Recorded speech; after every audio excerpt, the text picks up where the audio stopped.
आगे बढ़ता है बेटा।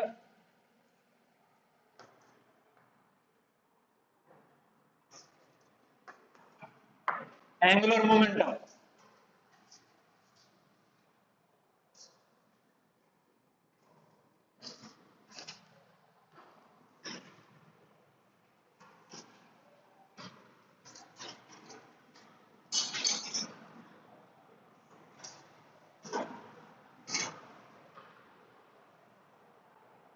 अगर मैं कहूं rotational analogue of linear momentum is called angular momentum.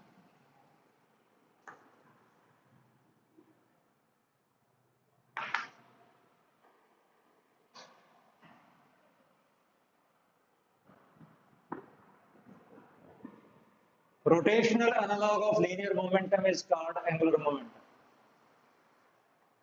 What are the mathematical definitions of angular momentum? L is equal to Rp sin phi. L जो है एंगुलर मोमेंटम को रिप्रेजेंट करता है,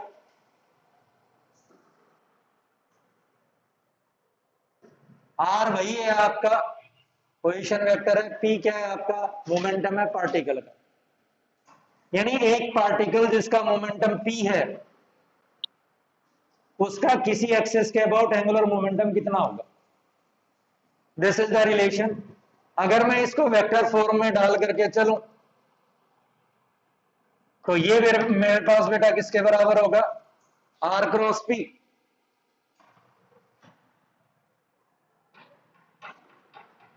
RP साइन फाई है, R cross P हो जाएगा, और बेटा L दोबारा से P multiplied by perpendicular distance.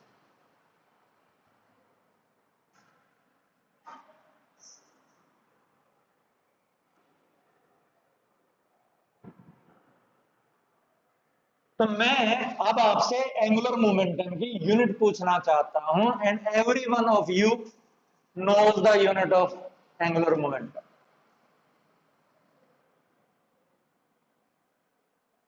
I am sure every one of you knows unit of angular momentum। फिर वापस मैं आपका फिर पढ़ने के तरीके के ऊपर आता हूं कि अगर आप यूं सोचने लग जाओगे कि एंगुलर मोमेंटम की यूनिट क्या होती है, कहां पढ़ी है, किसने बताई,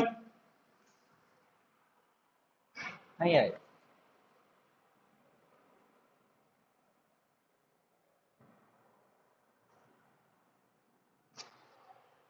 एंगुलर मोमेंटम की यूनिट निकालने के लिए मुझे लीनियर मोमेंटम की यूनिट को डिस्टेंस की यूनिट से मल्टीप्लाई करना होगा, मोटी सी बात। अगर आप इस तरह से सोचोगे तो एंगुलर मोमेंटम की यूनिट आपको आती है। दो तरीके बता दिए मैंने सोचने के। आप पहला तरीका तो यह बताया कि किसने बताई, कहां पढ़ी, नहीं आएगा। दूसरा तरीका मैंने बताया कि भाई सामने लिखा है, यहां से नहीं। अब एंगुलर मोमेंटम आपके लिए नई फिजिकल क्वांटिटी है, लीनियर मोमेंटम आपके लिए नई फिजिकल क्वांटिटी नहीं है। चाहे आज वो पहली दफा क्लास में बैठा हो और चाहे लगातार आ रहा हो, linear momentum is not a new quantity for a student who is entering in class 11। he must or she must know the unit of linear momentum or at least formula for linear momentum। unit याद है कोई बात नहीं, but he must know the formula for linear momentum, and formula for linear momentum is what every one of you know, mass into velocity।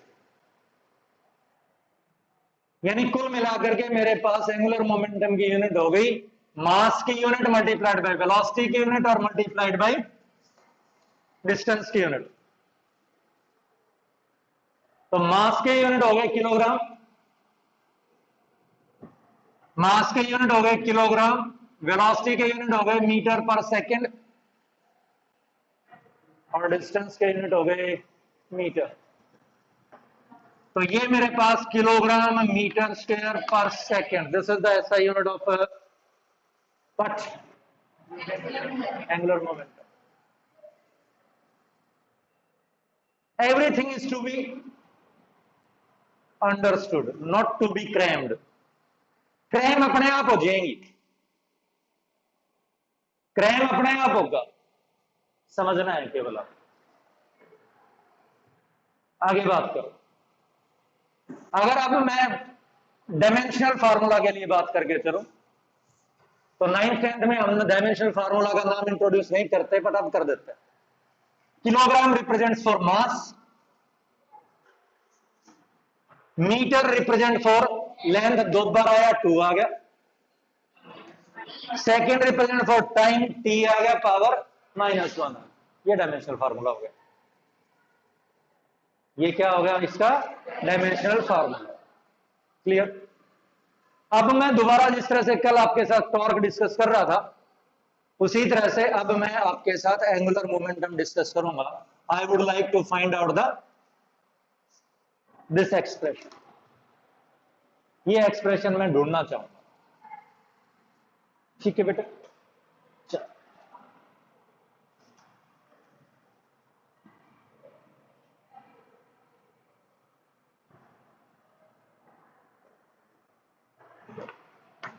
Angular momentum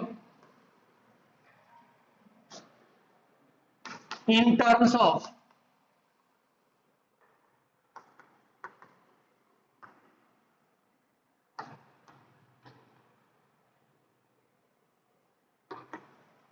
Cartesian coordinates.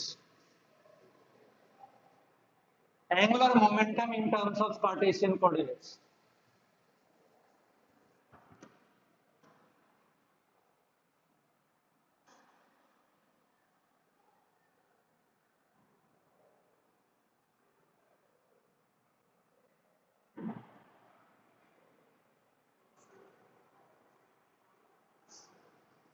कल मैंने torque निकाला था,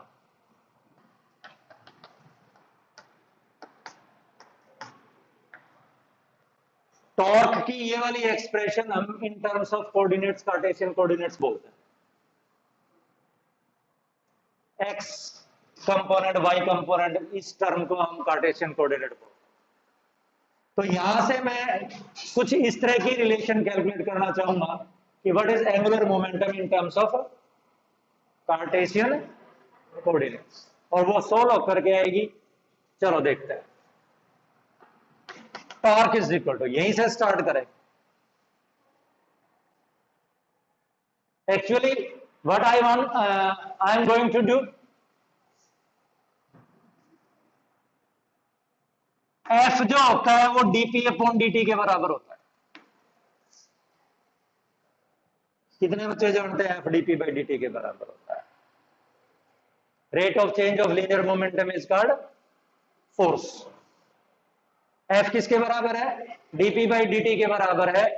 अभी हमने कल सॉल्व किया, एफ की जगह हम टॉर्क रिप्लेस करेंगे रोटेशनल मोशन में जब जाएंगे, तब एफ की जगह क्या रिप्लेस करेंगे? टॉर्क रिप्लेस करेंगे। Torque is D by D of what?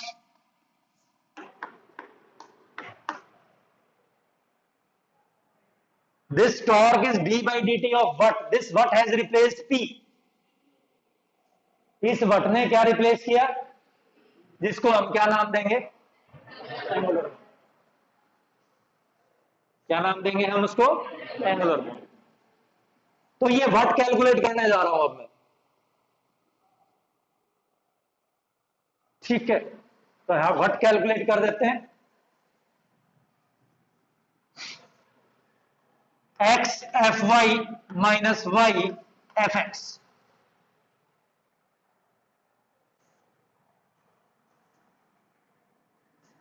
ठीक है, ये मैंने टॉर्क से स्टार्ट किया, कार्टेशियन कोऑर्डिनेट्स की इक्वेशन से स्टार्ट किया। X F y minus y F x. ईमानदारी से बताना, ये इक्वेशन कितने लोगों को समझ में आई?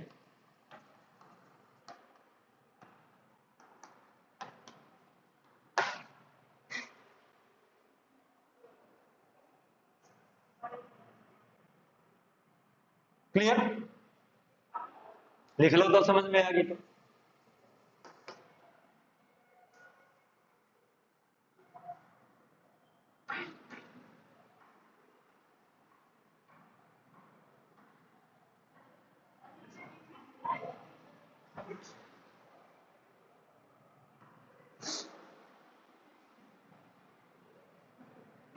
क्लियर बेटा?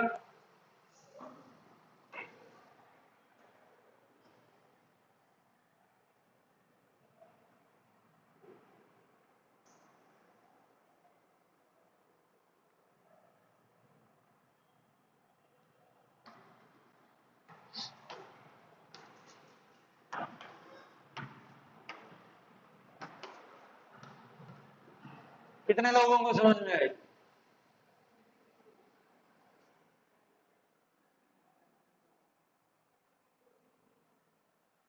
देखो तो अगली लाइन आनी यही चीज। पी वाई की डेफिनेशन लिख दी, एम वी वाई होगी, पी एक्स की डेफिनेशन लिख दी, किसके बराबर हो गया? क्या यहां पर एम कांस्टेंट है? क्या यहां पर एम कांस्टेंट है? एम कांस्टेंट है तो उसको डिफरेंशिएशन से बाहर ला सकते हो। क्या चीज कांस्टेंट है? तो अगर कोई चीज कांस्टेंट है तो आप उसको डिफरेंशिएशन साइन से बाहर ला सकते हो या इंटीग्रेशन साइन से बाहर ला सकते हो। वो आपको डिस्टर्ब नहीं करेगा। कब डिस्टर्ब नहीं करेगा? जब एम कांस्टेंट, मतलब कोई कांस्टेंट क्वांटिटी अगर है तो आप उसको इंटीग्रेशन डिफरेंशिएशन से बाहर कर सकते हैं। कांस्टेंट है तो उल्टा भी ट्रू है। उल्टा मतलब अंदर भी कर सकते हो। क्या कर सकते हो? अंदर भी कर सकते हो। यानी एक पार्टिकल रोटेट कर रहा है तो उसका मास तो चेंज होना नहीं। पार्टिकल जब रोटेट कर रहा है तो क्या चेंज नहीं होना? उसका मास।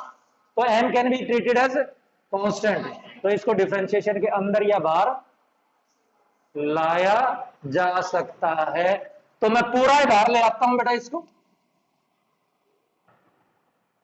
पूरा ही बाहर ले आता हूं। क्या लिखूं?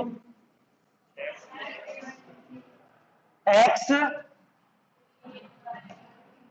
D v y upon D T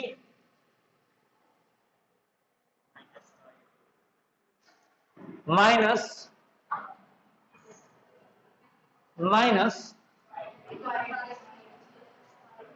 Y d v x upon D T.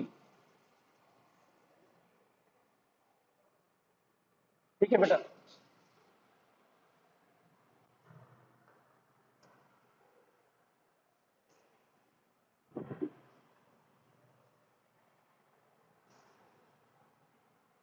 यहां तक कोई प्रॉब्लम नहीं है। अब मेरे को सोच करके बताना कि मैं अगला स्टेप जो लिख रहा हूं गलत लिख रहा हूं ठीक लिख रहा हूं।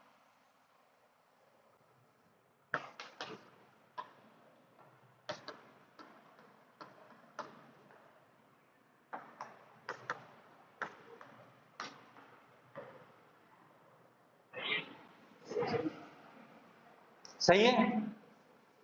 Is it right? कितने लोग कहते हैं ठीक है?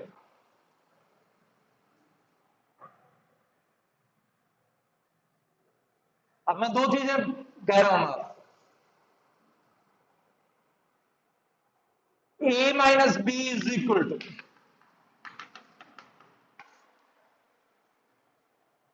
ए माइनस बी किसके बराबर है? Is it mandatory that A is equal to C and B is equal to D? पूछ रहा हूं। ए माइनस बी जो है वो किसके बराबर है? सी माइनस डी के बराबर है। तो क्या यहां से आप कंक्लूजन निकाल सकते हो कि ए तो भाई सी के बराबर है और बी भाई डी के बराबर है? कौन कौन कहेगा कि ये ठीक है? या ये कंक्लूजन नहीं निकाल सकते हो? नहीं निकाल सकते ना भाई। मोटी सी बात है, 4 माइनस 3 भी 1 होता है, 8 माइनस 7 भी किसके बराबर होता है? 1 के बराबर। तो आप मुझे कह रहे हो कि सर ये इक्वेशन ठीक है, पर क्या मैंने ए की जगह सी रिप्लेस किया है या बी की जगह डी रिप्लेस किया है या ए माइनस बी की जगह बी माइनस सी माइनस डी रिप्लेस किया? आप क्वेश्चन आता है ये भाई, दो चीजें, मैंने ए की जगह सी रिप्लेस किया है और बी की जगह क्या रिप्लेस किया है? डी रिप्लेस किया है, या मैंने ए माइनस बी की जगह सी माइनस डी रिप्लेस किया? ए माइनस बी की जगह क्या रिप्लेस किया है? सी माइनस डी रिप्लेस किया है, ए की जगह बी रिप्लेस नहीं किया। X d v y upon D T is not equal to d by d t x v y. ये बात कितने लोगों को समझ में आती है? याद दिलवाता हूं पुरानी स्टेटमेंट क्या थी मेरी बात पुरानी स्टेटमेंट ये थी कि डिफरेंशिएशन साइन से कांस्टेंट टर्म को बाहर निकाला जा सकता है या अंदर डाला जा सकता है। यहां पर मैंने अंदर क्या डाली? एक्स डाला। एक्स वेरिएबल है या कांस्टेंट है? पार्टिकल मूव करेगा तो एक्स क्या है? वेरिएबल। तो वेरिएबल चीज डिफरेंशिएशन साइन के अंदर नहीं जा सकती। तो ए किसके बराबर नहीं है? ए किसके बराबर नहीं है? सी के बराबर नहीं है। बट अगर हम सॉल्व करेंगे, अगर मैं इसको पूरे को क्या करूं? सॉल्व करूं, तो वापस वहीं पहुंच जाऊंगा। डिफरेंशिएशन का कैसा तरीका होता है?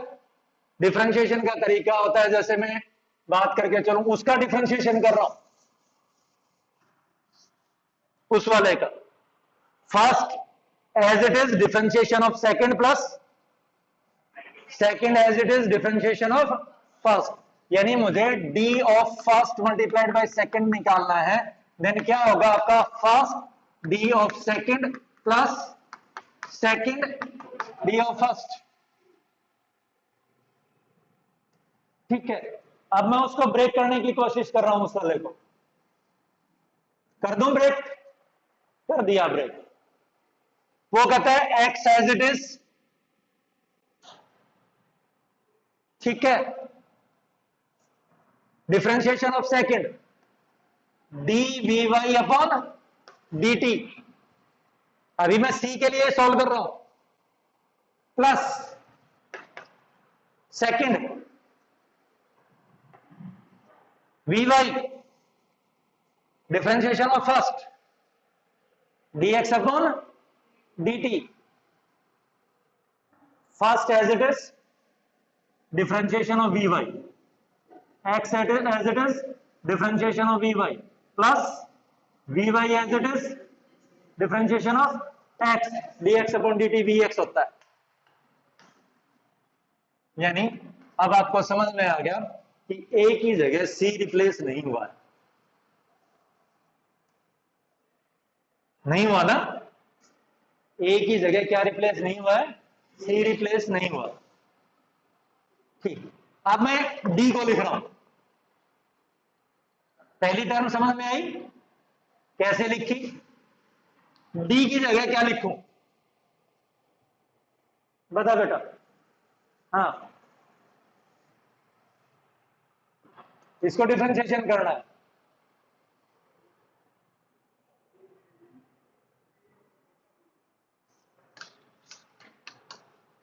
बताओ।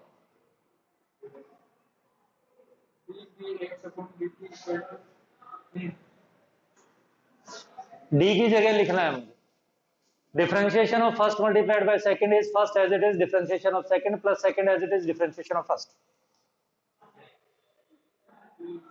वहां पे फर्स्ट क्या है? अरे वहां पे फर्स्ट क्या है? डी तो डी की जगह आ ही गया, अब आगे फर्स्ट क्या है वहां पे? एक्स। तो ये फार्मूले में पुट नहीं कर सकता उसको।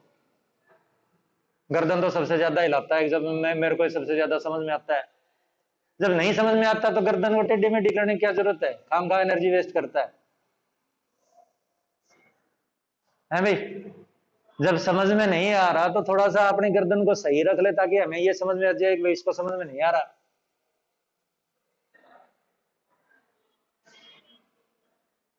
क्या हुआ बेटा? क्या लिखे हम इसको, y dv x upon dt plus vx dy upon dt को क्या लिख सकते हैं, vy। dy अपॉन dt को क्या लिख सकते हैं, vy। तो ये मेरे पास क्या हो गया बेटे, vy हो गया। c में से d क्या कर रखा है, माइनस कर रखा है, तो ये माइनस हो गया, और ये भी क्या हो गया, ये v बाई वी एक्स हो गया, और ये भी क्या हो गया, v बाई वी एक्स हो गया, कैंसल हो गया, क्या बच गया, अब बच गया ना, क्लियर। पर आपको सॉल्व करने की जरूरत नहीं है आपका, ठीक है, थ्योरेटिकल क्वेश्चन आ जाए तो अपना एक लिख दो। तो अब मेरे पास क्या हुआ, अब मैं इस m को वापस ले जा रहा हूं बेटा,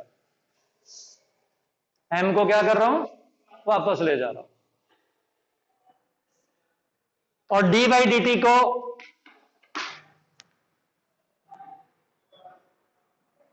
दोनों चीजें ट्रू हैं, कौन सी, पहले सब्ट्रैक्शन कर दो फिर डिफरेंशिएशन कर दो, या फिर पहले डिफरेंशिएशन कर दो फिर क्या कर दो, सब्ट्रैक्शन, कोई फर्क नहीं पड़ता। यानी यहां तो दिक्कत हो गई मेरे को, यहां तो दिक्कत हो गई, पर अगर मेरे पास d ऑफ क्या होता, फर्स्ट प्लस सेकंड, तो मोटी सी बात है d of first plus d of second, चाहे बीच में प्लस हो और चाहे बीच में क्या हो, माइनस, दोनों जगह ट्रू। तो यहां पर मैं d बाई डी टी, ठीक है, अंदर क्या बच गया, x m v y minus y m v x. कितने लोगों को समझ में आया,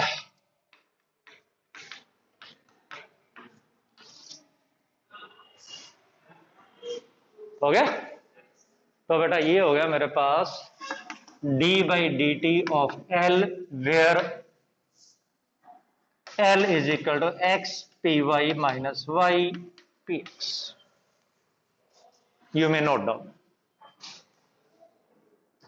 क्या हो गया फिर हमारे पास, ये x p y minus y p x.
नहीं नहीं चाहिए, नहीं चाहिए,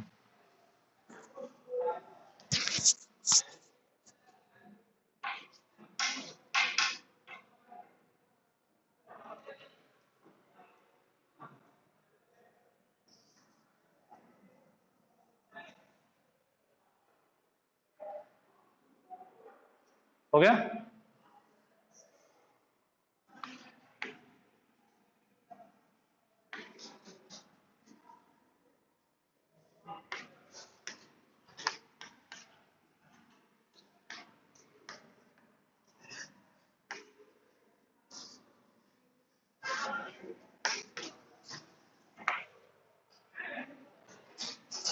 angular momentum in terms of polar coordinates, ये वाली तो बेटा कार्टेशियन कोऑर्डिनेट्स है, और अगर मैं इसको आर पी साइन फाई की फॉर्मेट में ले आऊं तो इसको पोलर कोऑर्डिनेट बोलता है। Angular momentum in terms of what, polar coordinate, और I am sure you will able to calculate it. How you will be able to calculate it, I will prepare the figure, और फिर सोच करके बताओ कि भाई इस रिलेशन तक कौन कौन पहुंच सकता है। How that this is x, this is y and this is origin. एक हमारे पास x है, दूसरा हमारे पास y है और तीसरा क्या है, हमारे पास ओरिजिन है। ठीक है, ये पार्टिकल है जिसका एंगुलर मोमेंटम हम कैलकुलेट कर रहे हैं। ये p पार्टिकल है जिसका एंगुलर मोमेंटम हम कैलकुलेट करना चाह रहे हैं।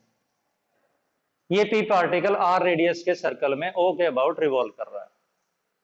ये p पार्टिकल r रेडियस के सर्कल में किसके अबाउट रोटेट कर रहा है, पता नहीं o के अबाउट रोटेट कर रहा है कि नहीं कर रहा है, पर हमें एंगुलर मोमेंटम अबाउट o चाहिए।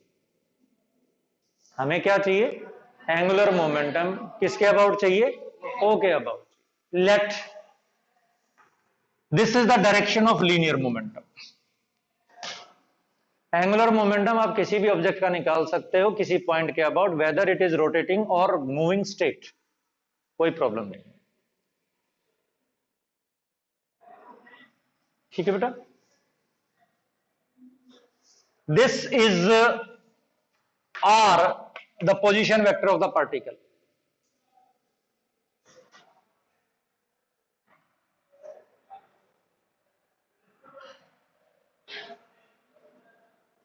ठीक है बेटा,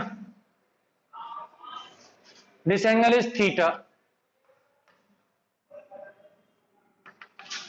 this angle is phi। r और p के बीच में जो एंगल है वो क्या है आपका, फाई है।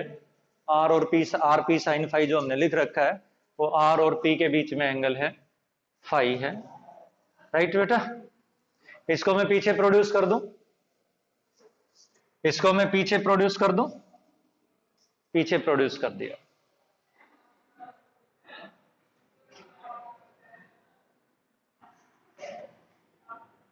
This is alpha.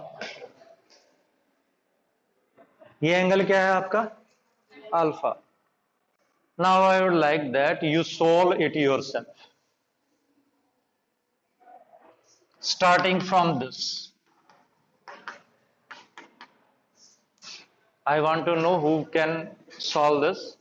You have to put the value of x, you have to put the value of y, you have to put the value of px, you have to put the value of py। और काफी हद तक कल आपने ये solve कर दिया था। तो फर्क ये था कि वहां पर एफ एक्स एफ वाई था, यहां पर क्या है, पी एक्स पी वाई है, नथिंग डिफरेंट फ्रॉम दैट।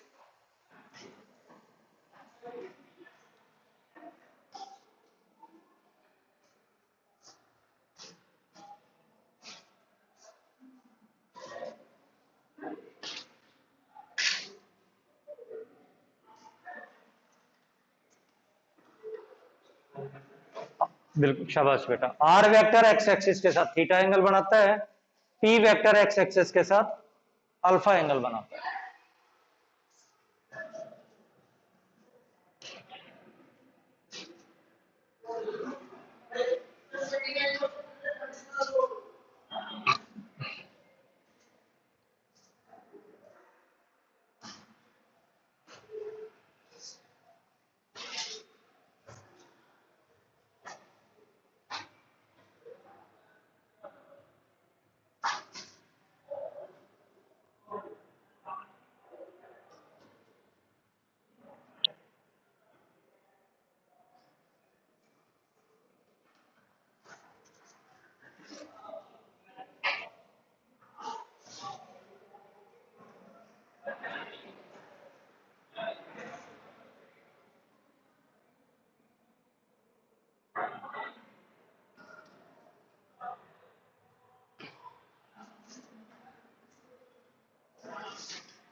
हाँ, ये इज इक्वल टू साइन जो है ना, ये हमेशा लगना है। ये किसके बराबर है, इधर एल लिख, इज इक्वल टू, बस अब ये इज इक्वल टू आ गया।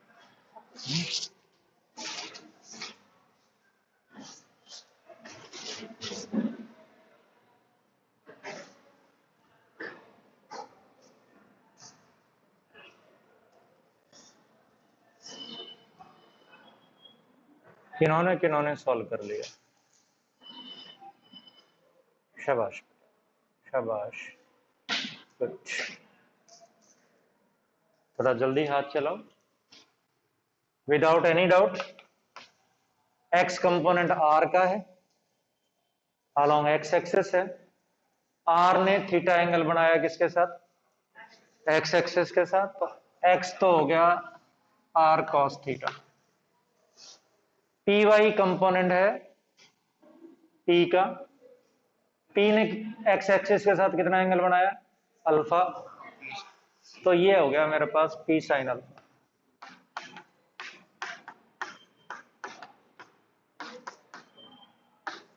तो यहां से मैंने आर और पी कॉमन ले लिया, sine alpha cos theta minus cos alpha sine theta, और ये हमारे पास R P sine of alpha minus theta, और ये आर पी साइन।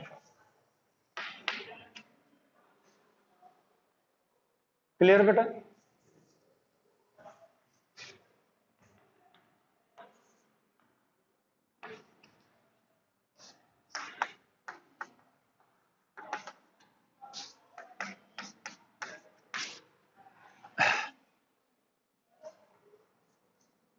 ये राइट एंगल ट्रायंगल बन गई मेरी, ये वाली राइट एंगल ट्रायंगल बन गई। तो यहां से मेरे पास आर साइन फाई किसके बराबर आ गया? R sine phi I got d. तो मेरे पास आर साइन फाई की जगह क्या पुट कर दिया? P d. R sine phi कैसे आ गया बेटा? D upon r is equal to sine phi, perpendicular upon hypotenuse is equal to sine phi. तो डी अपॉन आर किसके बराबर हो गया? साइन फाई के बराबर हो गया। तो आर किसके बराबर? आर साइन फाई किसके बराबर हो गया? डी के बराबर। तो यहां से हमारे पास लीनियर मोमेंटम को किससे मल्टीप्लाई कर दें? परपेंडिकुलर डिस्टेंस से मल्टीप्लाई कर दें, तो क्या चीज आ जाएगा हमारे पास? Angular moment.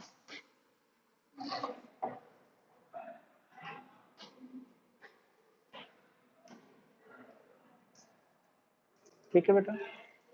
One more concept we will discuss today.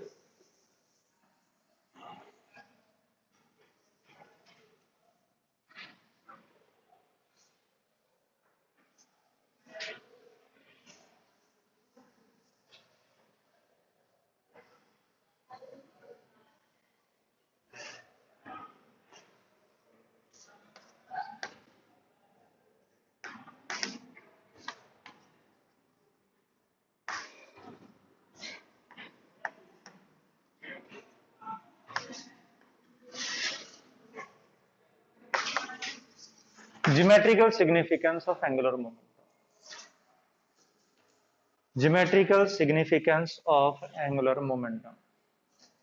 Angular momentum का geometrical significance.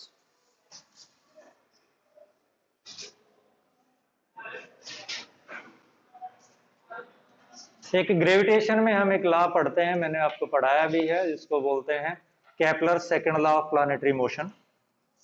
वो कहता है areal velocity of A planet is constant.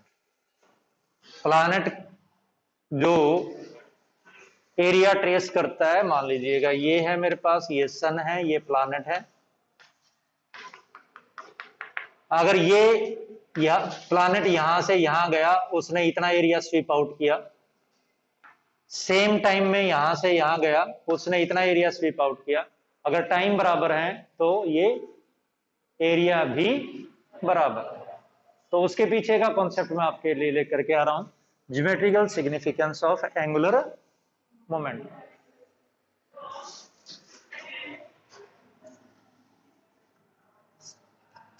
मान लेता हूं ये मेरे पास एक्स एक्सिस है, ये मेरे पास वाई एक्सिस है, और ये मेरे पास जेड एक्सिस है। कैसे भी मान लो, उससे कोई फर्क नहीं पड़ता, आपकी मर्जी की कहानी है। तीनों एक दूसरे के परपेंडिकुलर होने चाहिए बस। एक्स वाई जेड तीनों एक दूसरे के परपेंडिकुलर होने चाहिए और कॉमन इंटरसेक्शन होना चाहिए। आपकी मर्जी है, कहीं किताब में यही नहीं लिखा गया कि यही एक्स एक्सिस है। आपकी सुविधा के अनुसार कैसे भी। ठीक है बेटा। कोई पार्टिकल एक्स वाई प्लेन में रोटेट कर रहा है, पी पॉइंट से क्यू पॉइंट पर पहुंच गया dt टाइम में।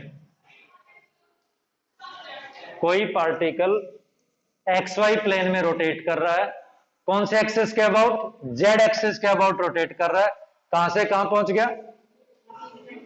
P से Q पहुंच गया। कितने टाइम में? dt टाइम में। कितना डिस्टेंस ट्रेवल किया उसने? dr। उसने कितना डिस्टेंस ट्रेवल किया? dr distance travel.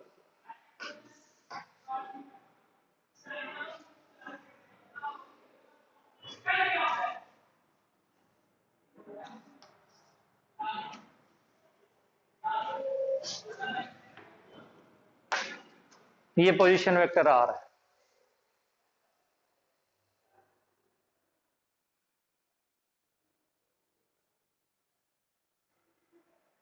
ठीक है बेटा।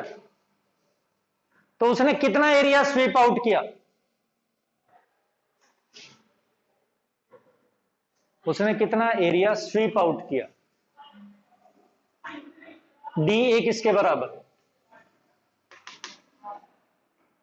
आर क्रॉस डी आर और इसका मैग्नीट्यूड और इसका half. R cross d r और इसका मैग्नीट्यूड और इसका हाफ। आप कहोगे सर ये कहां से ले आए आप? लेट मी टेल यू, आप ही बता दो मेरे को कि ये मेरे पास एक पैरेललोग्राम है। I am assuming this is parallelogram को छोड़ दो, छोड़ो। ये मेरे पास एक ट्रायंगल है, ठीक है बेटा। इसकी साइड ये ए है जिसको मैं वेक्टर ए से रिप्रेजेंट कर रहा हूं। ये साइड किसके बराबर है? बी के बराबर है, जिसको मैं वेक्टर किससे रिप्रेजेंट कर रहा हूं? बी से रिप्रेजेंट कर रहा हूं। ये एंगल थीटा है जो वेक्टर ए ने वेक्टर बी के साथ बनाया, वो एंगल किसके बराबर है? थीटा के बराबर है। तो इस ट्रायंगल का एरिया, इस ट्रायंगल का एरिया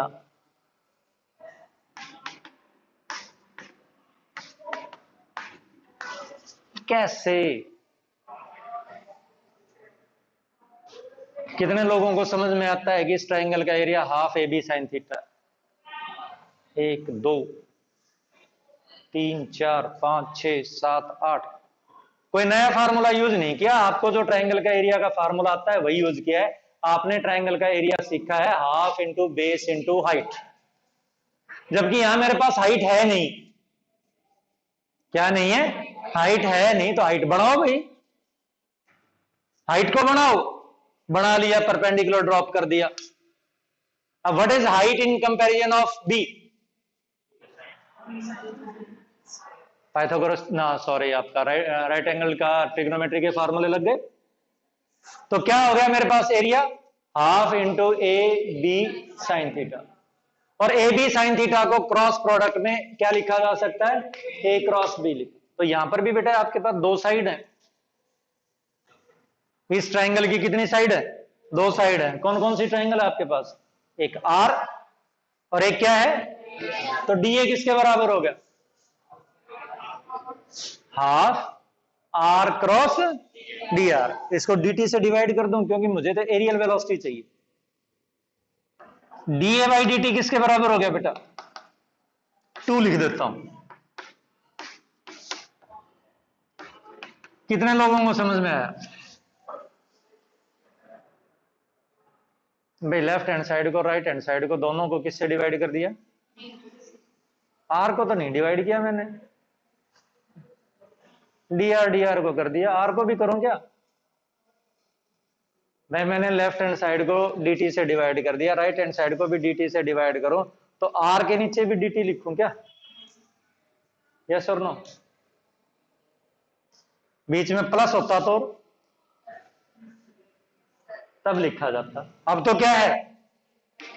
प्रोडक्ट है। अब तो क्या है आपका? प्रोडक्ट है। एक ही बार तो डिवाइड होगा। अब चाहे उस dt को r के नीचे लिख लो और चाहे किसके नीचे लिख लो? dr के नीचे लिख लो। एक ही नहीं तो नीचे लिखोगे या दोनों के ऊपर लाइन लगा करके फिर लिख दो। पर मेरे को r के नीचे लिखने से कोई फायदा मिल नहीं रहा था, इसलिए मैंने डी आर के नीचे लिख दिया। क्यों लिख दिया डी आर के नीचे? कि D R upon D T को भी लिखा जा सकता है। वेलोसिटी क्या होती है आपके पास? Rate of change of displacement. तो मैं लिख देता हूं यहां पर twice of D A upon D T is equal to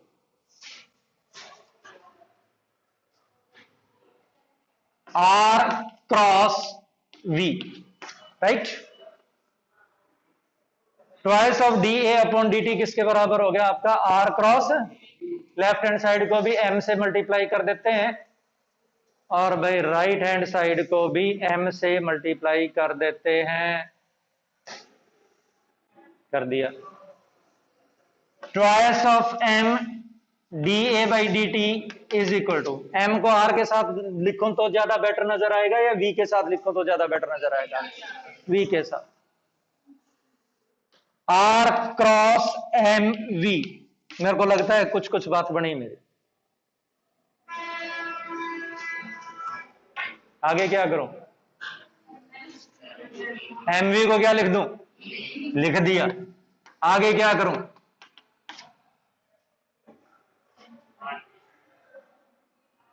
What is R cross P? Should I write it as L? R cross P किसके बराबर हो गया आपका? L के बराबर हो गया। हो गया L के बराबर। तो बेटा ये मेरे पास ज्योमेट्रिकल सिग्निफिकेंस आ गया एंगुलर मोमेंटम का।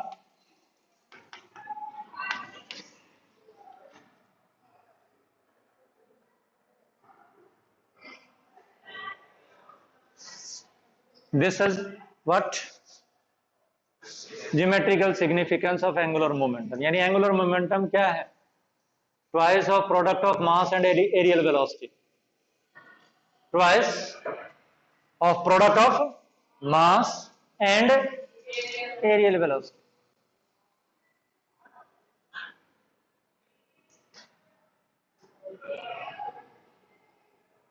ठीक है बेटा।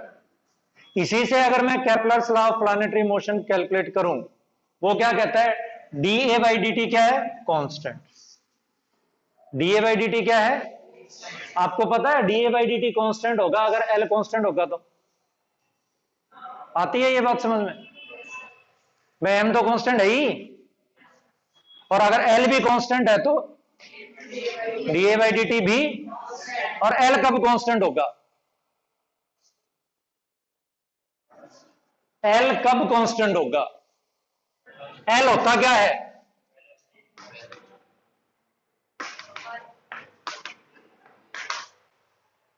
टॉर्क किसके बराबर?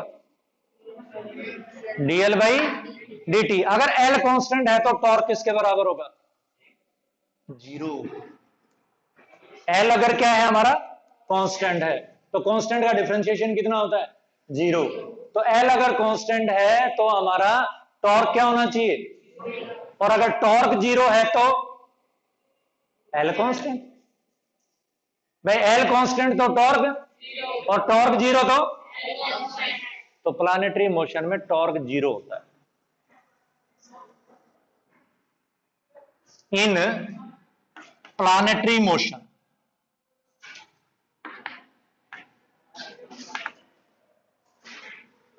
मोशन में आपका टॉर्क किसके बराबर होता है?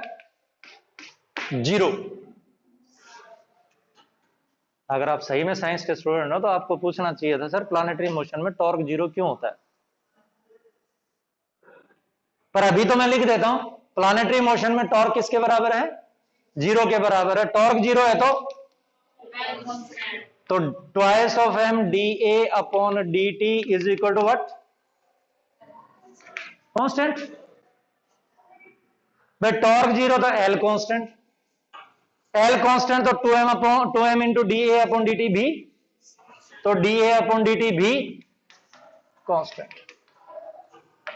अब प्रॉब्लम एक रहेगी, प्लैनेटरी मोशन में टॉर्क जीरो कैसे होता है? बड़ा इजी सी बात है। टॉर्क की क्या डेफिनेशन है?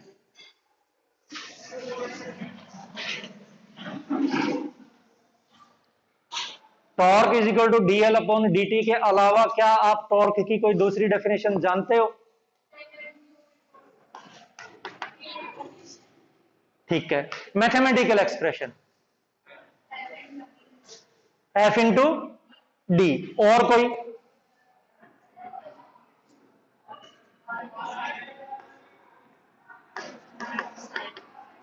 जानते हो ये टॉर्क किसके बराबर? R F sine five. अब मैं प्रूव करने जा रहा हूं कि टॉर्क आपका किसके बराबर है? 0 के बराबर है। किस केस में? प्लैनेटरी मोशन के। ये मेरे पास सन, ये मेरे पास प्लैनेट, ठीक है बेटा। प्लैनेट जो है वो सन के अबाउट रोटेट करना चाह रहा है। ये मेरे पास क्या चीज बना भाई? प्लैनेट के ऊपर फोर्स कौन सा लग रहा है? Which of the force is acting on the planet? Gravitational force तो इधर काम करेगा कि नहीं करेगा? बताओ, करेगा कि नहीं करेगा? ये ग्रेविटेशनल फोर्स काम करेगा। अगर केवल ग्रेविटेशनल फोर्स काम करता है तो ये आपका प्लैनेट इसमें गिर जाएगा। तो जब भी कोई चीज घूमती है तो बाहर की तरफ कौन सा फोर्स लगता है? Centrifugal force. कौन कौन से फोर्स लग रहे हैं? 2 लग रहे हैं। एक कौन सा लग रहा है? सेंट्रीपिटल। दूसरा कौन सा लग रहा है?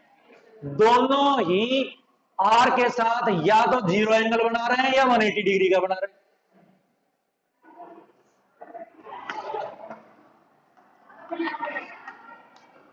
कितने लोगों को समझ में आया? एफ जो है वो आर के साथ कितना एंगल बना रहा है? 0 बना रहा है या कितना बना रहा है? अब 0 पर भी साइन 0 होता है और 180 पर भी साइन 0 होता है, तो टॉर्क किसके बराबर हो गया? टॉर्क किसके बराबर हो गया बेटा? 0 के बराबर। ठीक है बेटा।